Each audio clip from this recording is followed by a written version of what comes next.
mga pangarap nyo ngayon? Magtagal ako sa showbiz kasi iniisip ko wala na akong fallback na ibang gagawin kasi hindi ako nakatapos.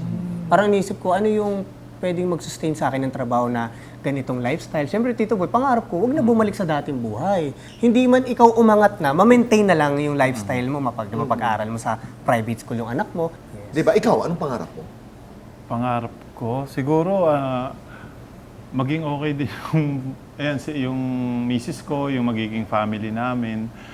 Kasi, kala ko kasi dati, Tito Boy, yung mga pangarap ko noon, hanggang pangarap na lang. Tapos natupad ang pangarap ko kasi magkaroon ng bahay yung nanay ko, tatay ko, tapos nagawa ko na. So parang iniisip ko, natupad ko na yung pangarap ko, parang ganon. Parang simple lang yung pangarap ko eh. Pero siyempre, pag natapos nga yung isang pangarap na natupad, kailangan meron ka pang bagong pangarap. So siguro ngayon, yun nga para maano ko lang yung family ko. Si Pauline,